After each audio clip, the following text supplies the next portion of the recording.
आप सभी का नमस्कार। आज की फाइट का वक्त हुआ है। मैं रविंद्र सिंह आपके साथ और आज का मुद्दा है पासपोर्ट बहाना, राहुल निशाना।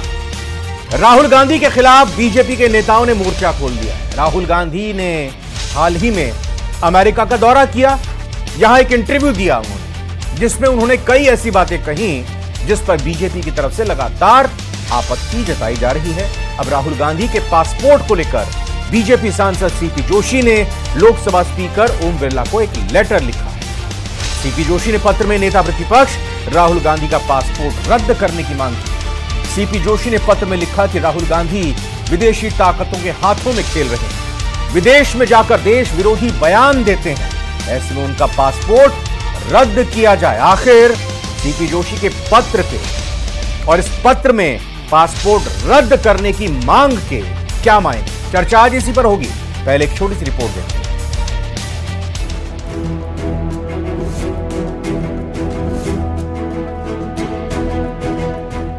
राहुल के विदेश दौरे पर निशाना, पासपोर्ट निरस्त करने की मांग। बीजेपी सांसद सीपी जोशी ने लोकसभा अध्यक्ष को लिखी चिट्ठी।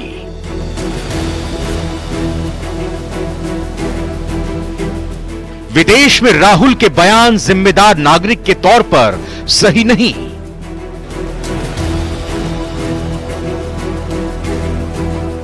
पासपोर्ट बहाना, राहुल निशाना।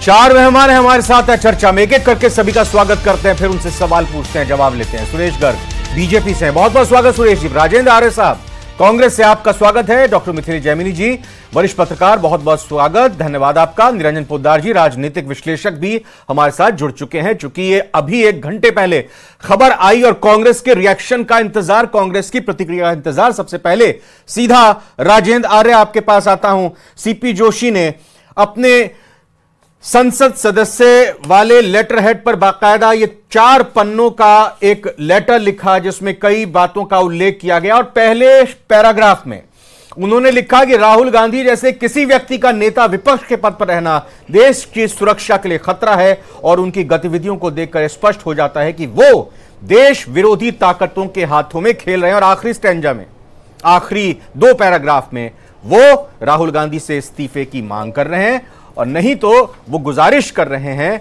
लोकसभा अध्यक्ष से कि उनका पासपोर्ट निरस्त किया जाए, कैंसिल किया जाए। सही या गलत, क्या प्रतिक्रिया? देखिए रविंद्र जी, जहां तक भाजपा संसद सदस्य की बात है तो मेरे ख्याल से न तो ये लोग संविधान पढ़ते हैं और ना ही इनको डेमोक्रेसी के नैतिक मूल्यों की कोई समझ है। यहां पे क्या है कि एक प्रतिस्पर्धा मची है, होड़ मची है कि आप राहुल गांधी के बारे में अनर्गल बोलो, उनके बारे में हिंसक बयान दो, उनके बारे में गंदे बयान दो, उनको गालियां दो, गांधी परिवार को गालियां दो। और खासकर जो कांग्रेस से जो लोग आए हैं उनके लिए तो ये एक तरीके से योग्यता के रूप में देखा जाता है। तो आपको पता है अभी रिसेंट के अंदर ही हमारे नेता राहुल गांधी जी के बारे में एक नेता ने कहा कि आतंकी नंबर 1 है, वो उनको मार देना चाहिए, उनका हस्र भी उनकी दादी के हस्र जैसा होगा। एक जना कहता है कि जो उनकी जीभ काट के लाएगा उनको मतलब 11 लाख का इनाम दिया जाएगा। एक सांसद कहते हैं कि उनकी जीभ को जला देना चाहिए। अरे भाई आप देखिए, ये देश में लोकतंत्र है या नहीं है, इस देश में कानून का राज है या नहीं। एक केंद्रीय मंत्री एक नेता के बारे में आतंकी कहता है। मैं चुनौती देता हूं देश के प्रधानमंत्री को, देश के गृह मंत्री को, देश के विदेश मंत्री को और तमाम उन लोगों को कि अगर उनको ये अगर लगाया तो उनके ऊपर कार्रवाई करके दिखाए, नहीं तो उन मंत्रियों के ऊपर कार्रवाई करें। मैं सीपी जोशी के लेटर पर भी आपकी प्रतिक्रिया का इंतजार कर रहा हूं। सीपी जोशी का यह कहना कि दशकों तक आतंकवाद की मार झेल चुके सिख समुदाय को लेकर यह बयान देना राहुल गांधी की तरफ से भारत में उन्हें पगड़ी समेत अपने दूसरे पवित्र पहचानों की छूट नहीं है, निकृष्टतम मिसाल है। यह दूसरी तरफ उन्होंने कहा कि नेता विपक्ष राहुल अपने देश के उद्योगपतियों के नाम लेकर उनके खिलाफ मुहिम चला रहे हैं। क्या पूरी दुनिया में कोई भी एक ऐसी मिसाल है जब कोई पक्ष या विपक्ष का नेता दूसरे देश में जाकर ऐसी बात कर? मैं इस चीज की बात आपसे चाह रहा हूं कि आप जवाब दें कि इसके अलावा उन्होंने कहा कि विदेशी कंपनियां जो बिना सिर पैर भारतीय कंपनी को अपना निशाना बनाती हैं, बड़े पैमाने पर आर्थिक नुकसान भी पहुंचा चुकी हैं। राहुल गांधी उन कंपनियों या संस्थाओं से जुड़े लोगों के साथ बैठकें करते हैं। मैं इसी चीज का सवाल आपसे चाह रहा हूं जो सीपी जोशी ने कहा कि राहुल जी भारतीय समाज को बांटने की कोशिश कर उसकी एक विकृत तस्वीर पेश कर रहे हैं। सुन लीजिए रविंदर जी, आपने एक संसद सदस्य का पूरा चिट्ठी पढ़ ली तो मेरा जवाब भी सुन लीजिए। मैं आपको कह रहा हूं कि संसद सदस्य को ना तो संविधान की जानकारी और ना ही लोकतंत्र की जानकारी है। इस संसद सदस्य को सिर्फ और सिर्फ चापलूसी करनी है अपने शीर्ष नेतृत्व की। आप देखिए इतने गंदे गंदे बयान और हिंसक बयान, अपमानजनक बयान राहुल गांधी के बारे में दिए गए, उसके बाद में प्रधानमंत्री का या गृह मंत्री का कोई रिएक्शन आया क्या? इसका मतलब उनकी मौन स्वीकृति है, वो चाहते हैं कि ऐसे बयान दिए जाए। आप देखिए कैसा माहौल देश में बनाया जा रहा है। एक संसद सदस्य जो कि नेता प्रतिपक्ष है, क्या बयान दिया आप मुझे बताइए। उन्होंने आरक्षण को लेकर क्या बयान दिया या उन्होंने सिख समुदाय को लेकर क्या बयान दिया? आपको पता नहीं है क्या? लाल किले के ऊपर जब सिखों के निशान चिन्ह को लगाया था, जब उन्होंने क्या कहा था कि साहब आतंक खालिस्तान का झंडा फहरा दिया और उसके बाद में उसी सिख लड़के को एनकाउंटर में मार दिया गया था। क्या यह बात सही नहीं है? क्या 750 किसानों की शहादत हुई, उनको आतंकी नहीं कहा था इन लोगों ने? आप मुझे एक बात बताइए, आप एक संसद सदस्य का चिट्ठी पढ़ रहे हैं, लेकिन इस सरकार के 10 सालों के अंदर जो काले कारनामे हैं उनके ऊपर एक शब्द नहीं बोलते। मैं आपसे पूछ रहा हूं, गृह मंत्री को आरक्षण को लेकर आप बोल रहे हैं कि राहुल गांधी ने क्या कहा। मैं बताता हूं, राहुल गांधी ने आरक्षण को लेकर टिप्पणी की थी जॉर्ज टाउन विश्वविद्यालय में जब छात्रों की तरफ से सवाल पूछा गया। तो राहुल गांधी ने आरक्षण को लेकर जब सवाल पूछा कि यह कब तक जारी रहेगा, स्टूडेंट ने सवाल पूछा, राहुल गांधी ने कहा कि जब भारत में आरक्षण के लिहाज से निष्पक्षता होगी तब हम आरक्षण खत्म करने के बारे में सोचेंगे। अभी भारत के लिए इसके लिए एक निष्पक्ष जगह नहीं है, यह राहुल गांधी ने कहा था। मैं इस चीज को भी यहां पर कोट कर दिया। क्या गलत कहा? आप अगर एक निष्पक्ष पत्रकार के रूप में इसका विश्लेषण करेंगे तो आप कहेंगे क्योंकि 77 साल से देश में आरक्षण लागू है। मैं निष्पक्षता के साथ दोनों पक्षों की बात रख रहा हूं, यही पत्रकारिता धर्म हमने सीखा है, यही हम यहां पर रखते हैं। कुछ भी गलत नहीं कहा उन्होंने। कहा कि सुरेश गर्ग जी, सीपी जोशी की चिट्ठी को लेकर कहा गया है कि बीजेपी नेताओं में होड़ मची हुई है, चापलूसी करने की हद तक आगे चले जा रहे हैं और इससे ज्यादा कुछ भी नहीं है। ये पासपोर्ट रद्द करने की मांग बेमानी, पतन की भी। देखिए रविंदर जी, राहुल गांधी जब भी विदेश दौरे पे जाते हैं वो देश विरोधी गतिविधियों में सम्मिलित हो जाते हैं। जब भी देश के बाहर गए हैं, हिंदुस्तान का अपमान करना उनकी फितरत के अंदर है। अब आप ये देखिए, वो चाइना की भाषा बोलते हैं कि साहब चाइना के अंदर प्रोडक्शन बहुत अच्छा है, हिंदुस्तान में कम है। अरे चाइना की बेरोजगारी दर 4.7% है, हिंदुस्तान की बेरोजगारी दर 4.2% है। देखिए आप किस तरह से ये झूठ बोलते हैं। बोले हम SC/ST का रिजर्वेशन खत्म कर देंगे। हम ये देखिए आप ही बोलते हैं, जब कांग्रेस के प्रवक्ता जवाब देते हैं तो बीजेपी वाले बोलते हैं। जब आपने जवाब दिया एक भी बार नहीं बोले सुरेश जी। मैं आपसे आग्रह करूंगा, खुद बोल रहे हैं कि हाँ रिजर्वेशन खत्म करेंगे। आप बताइए राहुल गांधी का ये समर्थन कर रहे हैं क्या? राहुल गांधी ने सत्य बोला है कि SC/ST का रिजर्वेशन खत्म कर देंगे और कांग्रेस का प्रवक्ता ना SC/ST का आरक्षण खत्म कर देंगे ऐसी बात नहीं बोली। मैं फिर वो कहूंगा बात, इनकी मैं फिर वही कहूंगा सुरेश जी, उन्होंने ये कहा कि जब भारत में आरक्षण के लिहाज से निष्पक्षता होगी मानसिकता तब हम आरक्षण खत्म करने के बारे में सोचेंगे और अभी भारत के लिए इस जगह निष्पक्षता नहीं है। पाकिस्तान की गोली पर बैठने वाले खालिस्तानियों के समर्थक की बातें करते हैं। शर्म कर लीजिए आप लोगों को कि इस देश के टुकड़े करने में विश्वास करते हो। ये सनातन धर्म का अपमान करने वाले लोग हैं। रविंदर जी बिल्कुल सही बोला है पूर्व प्रदेश अध्यक्ष सीपी जोशी जी ने कि राहुल गांधी का पासपोर्ट निरस्त कर देना चाहिए। बिल्कुल सही बात बोला है सीपी जोशी जी ने कि राहुल गांधी का पासपोर्ट निरस्त होना चाहिए। बिल्कुल सत्य बात है, वो विदेश जाने लायक नहीं है। जब राजेंद्र एक सेकंड, मैं जरा जवाब चाह रहा हूं आपसे सुरेश गर्ग, ये जवाब दीजिए कि बीजेपी के नेताओं के हाल फिलहाल में राहुल गांधी को लेकर बयान आए जिस पर सवाल राजेंद्र आर्य खड़ा कर रहे हैं कि यह चापलूसी की हद में होड़ मची हुई है। देखिए रविंदर जी, कांग्रेस के प्रवक्ता हमेशा गलत भाषा का इस्तेमाल करते हैं। राजेंद्र प्लीज देखिए, मैं बार बार रिक्वेस्ट कर रहा हूं, आप सुन लीजिए ना उनको, फिर मैं आपके पास अगले सवाल के लिए राजेंद्र जी खुद कहा समझेंगे। ये आपने उस व्यक्ति को जिसका जो मंद बुद्धि की भाषा का इस्तेमाल करते हैं उन व्यक्ति के लिए मतलब आप समर्थन की बातें करते हैं। नहीं, मैं सुरेश थोड़ा शब्दों का समर्थन करने दोनों से गुजारिश, शब्दों का ख्याल रखें। और यहाँ के बिल्कुल बोल रहे हैं, यहाँ के ये चीज बोल रहे हैं, तो इससे पता लगता है मैं ये बोलते हैं कि ये लोग, ये हिंदुस्तान विरोधी लोग हैं, ये देश के टुकड़े करने वाले लोग हैं, ये केवल। अच्छा एक सेकंड राजेंद्र आर्य जी, ये तो राहुल गांधी के बयान की बात आई, लेकिन राहुल गांधी ने जो मुलाकात की अमेरिका में जाकर, मैं जरा तीन शख्सियतों की बात करता हूं। यही कहना चाहता हूं, एक मिनट राहुल गांधी में जॉर्ज सोरफ जैसे आदमी सुरेश जी, जिसने चुनाव सुरेश जी एक मिनट एक मिनट राजेंद्र आर्य जी इल्हान उमर राहुल गांधी करता है तो क्या अमेरिकी सांसद है, और इल्हान उमर डेमोक्रेटिक पार्टी के सांसद हैं। ये वही नेता थे जिन्होंने खालिस्तानी आतंकी हरदीप सिंह निज्जर की हत्या के मामले में भारत की कथित भूमिका की जांच को लेकर कनाडा का साथ देने की बात कही थी। इन्होंने इल्हान उमर की बात करें, पाक ऑक्यूपाइड कश्मीर का वहां पर उन्होंने पिछले दिनों दौरा किया था, अलग कश्मीर की वकालत करती है। इल्हान उमर से मुलाकात राहुल गांधी ने की थी। डोनाल्ड लू वो शख्सियत, वो व्यक्ति जिसने कहा गया इमरान खान ने जब उनकी सत्ता हाथ से गई कि मेरी तख्ता पलट करने में यह डोनाल्ड लू नाम का व्यक्ति ही है, जो कि अमेरिकी विदेश मंत्रालय में। तीसरी प्रमिला जयपाल भारत की हैं, उन्होंने प्रधानमंत्री नरेंद्र मोदी के अमेरिका दौरे का भी विरोध किया था और कहा था राष्ट्रपति जो बाइडेन को पत्र लिखकर कि पीएम मोदी से भारत में मानवाधिकार लोकतंत्र को लेकर चर्चा करनी चाहिए। तीनों जो मुलाकातें हुई, इसको लेकर आप क्या कहेंगे? राहुल गांधी को बचना चाहिए था इन मुलाकातों से या नहीं?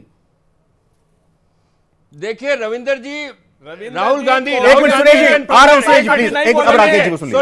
जी कांग्रेस के प्रवक्ता कभी नहीं बोलेंगे वो उसी का समर्थन करेंगे। एक मिनट प्लीज जल्दी से। विरोधी गतिविधि के अंदर इन्वॉल्व है, वो देश विरोधी गतिविधि। सुरेश जी एक मिनट देखिए, फिर मैं आप दोनों से रिक्वेस्ट कर रहा हूं, एक दूसरे का जब जवाब दिया जाता है तो प्लीज बीच में मत बोलिए। रविंदर जी ये वो लोग हैं जो देश के टुकड़े करने में राजेंद्र जी देखिए रविंदर जी, राहुल गांधी इंडियन प्रीमियर है और इंडियन प्रीमियर की किसी भी नेता के साथ मीटिंग वहां का हाई कमीशन और दूतावास के लोग तय करते हैं। आप बताइए सरकार बैठक होती है विदेश मंत्रालय, राहुल गांधी जब जाता है जब देश के विरोधी लोगों के साथ ही बैठक क्यों होती है, ये बताइए ना आप। जॉर्ज सोरफ की तारीफ क्यों करनी जाती पड़ती है? नहीं सुरेश जी, देखिए राजेंद्र जी कह रहे हैं कि इंडियन एम्बेसी की तरफ से ही ये मुलाकात तय होती है, उनकी जानकारी में होती है। ये समझ से परे है ना? नहीं, ये वो इसका मतलब ये है कि ये देश अपने आप नहीं होती है बोल रहे हैं सुरेश जी। इंडियन एम्बेसी की तरफ से ही ये मुलाकात तय होती है, बता रहे हैं सुरेश जी। आतंकियों के साथ किसके फोटो? आतंकियों को छोड़ने कौन गया था विदेश मंत्री? और ये जो भैया देश सुरक्षा पहले है, वो हमारे लिए देश पहले है, इसके बाद में है पार्टी और परिवार। आपके लिए परिवार। डॉक्टर मिथिलेश जैमिनी के पास आता हूं, डॉक्टर मिथिलेश जैमिनी, और फिर उसके बाद में निरंजन जी के पास जाऊंगा। डॉक्टर मिथिलेश जैमिनी जी, जितनी मेरी समझ है, मैं अगर इस प्रक्रिया को समझता हूं तो अगर पासपोर्ट किसी का रद्द होना है, पहली तो बात पासपोर्ट विदेश मंत्रालय भारत का जारी करता है, रद्द अगर होना है तो भारतीय विदेश मंत्रालय या फिर आप अदालत का रुख कर सकते हैं। अगर आप किसी मामले में अदालत को लगता है तो पासपोर्ट जब्त किया जा सकता है, रखा जा सकता है। थोड़ा बताइए, ये राजनीतिक है स्टेप या जो आरोप यहां पर लगाए गए कि बीजेपी के नेताओं में होड़ सी मची हुई है, यह आरोप राजेंद्र आर्य जी ने लगाया? देखिए दोनों तरफ से पॉलिटिक्स की जा रही है, चाहे राहुल गांधी हो, चाहे सीपी जोशी हो, चाहे रवनीत सिंह बिट्टू हो।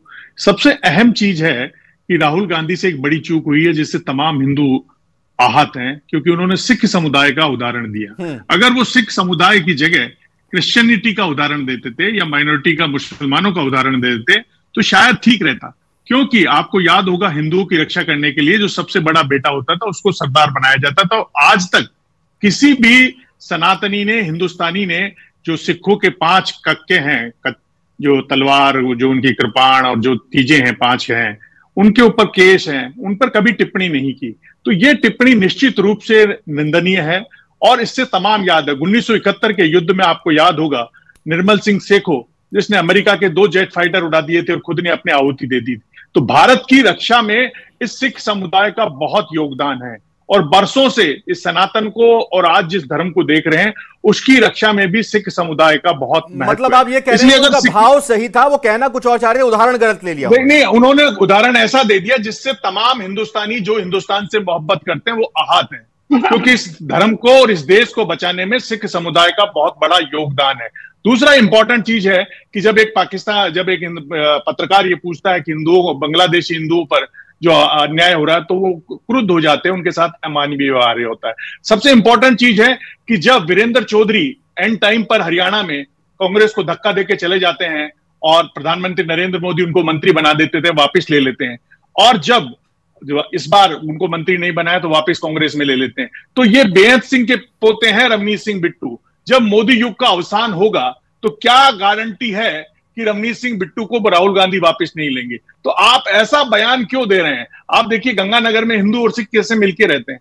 वो हिंदुओं के बड़े बेटे को सरदार बनाया जाता था। शायद उनको कहीं न कहीं उनके जो आसपास के लोग हैं वो भारतीय संस्कृति से ओतप्रोत नहीं बताते। काश वो ये टिप्पणी नहीं करते। नहीं, लेकिन ये मैं एक लाइन अगर पढ़ूं, इसमें लेटर बहुत बड़ा है राजेंद्र आर्य जी, मैं कुछ मेन पॉइंट का उल्लेख कर रहा हूं। उसमें ये कहा है कि भाई जरूरी हो जाता है राहुल जी को अब नेता विपक्ष जैसे महत्वपूर्ण पद से इस्तीफा दे देना चाहिए, नहीं तो वो आगे लिखते हैं कि इन सभी उपरोक्त कारणों को ध्यान में रखते हुए मेरा आपसे अनुरोध है, यानी कि लोकसभा अध्यक्ष से अनुरोध है कि संसद सदस्य श्री राहुल गांधी का पासपोर्ट निरस्त किया जाए। इस लेटर को किस तरह से देखते हैं? इस लेटर पे रखी गई मांग को कैसे समझते हैं? रविंद्र जी, ये सीपी जोशी जी का एक पॉलिटिकल स्टैंड, अगर करना है तो अमित शाह जी लिखे हैं। आपके लेटर से क्या होगा? पावर तो अमित शाह को है। अमित शाह गृह मंत्री, विदेश मंत्री एस जयशंकर से लिखे। आप क्यों सीपी जोशी जी को अब प्रदेश अध्यक्ष से हटा दिया गया? रविंद्र जी, मैं आप देखिए, सीपी जोशी जी अभी मुख्यमंत्री जी गए और 2 विधायक सुरेश धाकड़ और चंद्रभान आके नमस्ते करके चले गए। अपने घर में देख ले सीपी जोशी साहब, सीपी जोशी बातें करते हैं। जब देखिए देश में जाते हैं, देश की धरती का अपमान करते हैं। राहुल गांधी रविंद्र जी, एक मिनट, हाँ, मिथिलेश को कंप्लीट करने, रविंद्र जी, मैं कह रहा हूं कि सीपी जोशी साहब ने ये लेटर अपनी गिरती हुई बीजेपी में लोकप्रियता के कारण लिखा है। जी निरंजन जी, क्या जो मिथिलेश ने कहा है कि अपनी गिरती लोकप्रियता को बचाने के लिए यही लेटर लिखा, यानी कि जो बात राजेंद्र की होड़ मची हुई है, क्या वाकई सिर्फ इसको इसी तरह से देखा जाए? ये लेटर गृह मंत्री को लिखना चाहिए था, विदेश मंत्री को लिखना चाहिए था। देखिए रविंद्र जी, आज की तारीख में मैं आपके रविंद्र जी इनको थोड़ा सा शांत, एक मिनट प्लीज, एक मिनट जरा राजेंद्र जी, सुरेश की बात प्लीज, आप दोनों से बोले दीजिए भाई। देखिए रविंद्र जी, मैं सन 1988-89 से भारत की राजनीति को देख भी रहा हूँ और समझ भी रहा हूँ। पहली बार मैं ये देख रहा हूं कि जब भी राहुल गांधी जी कोई चीज बोलते हैं, चाहे सर्जिकल स्ट्राइक की बात करते हैं, तो उस टाइम पाकिस्तान उस चीज को उसी बयान से मैच करता है। जब बात चाइना में डोकलाम होता है तो उस टाइम चाइना और राहुल गांधी जी का बयान मैच करते हैं। जब अमेरिका में सिखों पे बयान देते हैं तो पन्नू उनके बयान को इंडोर्स करता है, मतलब दोनों के समान बयान होते हैं। तो मुझे एक चीज समझ में नहीं आई कि ये जो पिछले 1-1.5 साल से मैं देख रहा हूँ, ये नंगड़ राजनीति की कहीं ना कहीं हमारे भारत में नंगड़ राजनीति में पैर पसार दी। और मैं बहुत दिनों से बोल रहा हूं कि नंग के साथ नंग ही जीत सकता है। भारतीय जनता पार्टी को भी अब नंगड़ राजनीति, यानी कि जो ये कश्मीर में तो पत्थरबाजी खत्म हो गई, लेकिन जिस तरीके से अपोजिशन की पत्थरबाजी है, इस राजनीतिक पत्थरबाजी के जवाब में ये सीपी जोशी हो या रवनीत सिंह बिट्टू हो, या इस ऐसे लोगों को इनको आगे लाना ही पड़ेगा। लेकिन जो रवनीत सिंह बिट्टू ने बयान दिया, जो बयान दिया, क्या उसको सही ठहराया जा सकता है? नहीं, जो बयान दिया, क्या उसको आप मानते हैं कि सही ठहराया जा सकता है? और क्या ये तरीका, नहीं, मैं कह रहा हूं कि बीजेपी के सांसद सीपी जोशी अगर ये लेटर लिखकर मांग कर रहे हैं, क्या आपको लगता है ये बीजेपी की ही तरफ से है? सीपी जोशी बतौर सांसद उनकी तरफ से नहीं है? रविंद्र जी, मैं आपको क्या निवेदन कर रहा हूं कि देखिए, जब सामने वाला नंगा हो जाए तो उससे नंग ही जीत सकता है। इसका उदाहरण मैं आपको दे सकता हूं, हमारे शास्त्रों में है, जब जरासंध नंग हो गया था तो भगवान कृष्ण ने भी छोड़ करके द्वारिका बसा ली थी, मथुरा छोड़ करके। और उसके बाद में जब उनसे बड़ा भीम उनको मिला तो उन्होंने उसकी 2 टांगें करवा दी। तो कहने का तात्पर्य, आज इस तरीके से अपोजिशन केवल और केवल नंग राजनीति कर रहा है, यानी कि पत्थरबाजी कर रहा है, यानी कि आज वो सुचिता की राजनीति, आज वो राजनीति कहाँ है कि जिसके मूल्य हो, जिसके बयान का मूल्य हो। जैसे मैंने अभी आपको बताया, आप मुझे एक बात बताइए कि पन्नू जो देशद्रोही है, जो आतंकवादी घोषित आतंकवादी है, अगर उसके साथ राहुल गांधी जी का बयान इंडोर्स होते हैं तो आप क्या मानेंगे? आप ये सुरेश गर्ग जी, ठीक है, आप इस चीज को सुरेश गर्ग जी, राहुल गांधी ने बयान विदेश की धरती पर दिया, आपत्ति इस बात को लेकर है या आपत्ति जो बयान दिया उसको लेकर? भारत में कहते तो फिर क्या आप इस तरह से विरोध नहीं करते, उसका जवाब देते उनके उठाए हुए सवालों और शंका का? हिंसा करने की धमकी दे रहे हैं। हिंसा रविंदर करने जी, की धमकी। रविंदर जी, राहुल गांधी जी विदेश में हो चाहे देश में हो, मतलब हमेशा देश को टुकड़े करने की राजनीति में विश्वास करते हैं। प्रधानमंत्री मोदी आज विदेश में जाके देश के अरे प्रधानमंत्री आप के जन्मदिन पर आज नेता बिरयानी